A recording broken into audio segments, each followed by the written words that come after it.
Hello বন্ধুরা, আজকে বাড়িতে আছি, একটু বাজারে গিয়েছিলাম, গিয়ে একটু ফ্যাসা মাছ কিনে নিয়ে আসলাম। একটু কেটে নিয়ে এসেছি, গোটা গোটাই আছে, একটু কাটা হয় মাছগুলো, একটু অসুবিধা হয়। আর দুটো লাইলেন টিকা নিয়ে এসেছি, একটু চিংড়ি মাছ নিয়ে এসেছি, ওই কাঁঠালের দানা দিয়ে করব। আর খানিকটা ধনেপাতাও নিয়ে এসেছি।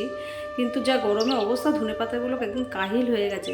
আমার পাশে জমি কিছুটা খালি আছে, মানে কচু গাছ আছে, কচুর ফুল তুলেছি, কারণ আমরা বাঙাল, আমাদের একটুখানি কচু জাতীয় জিনিস ভীষণ ভালো লাগে।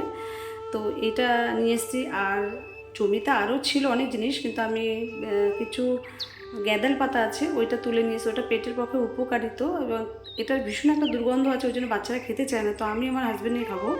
তারপরে একটু খিদে পেয়ে গেছিলো, ছিল শুধু একটু রুটি রুটি আমি আর কি দিয়ে খাই। একটা পেঁয়াজ কেটেছি, অর্ধেক লেবু কেটেছি, দুটো শুকনো লঙ্কা পুড়িয়ে নিয়েছি, নিয়ে লেবু দিয়ে ওটাকে, এই জিনিসটাকে পুরো চটকিয়েছি।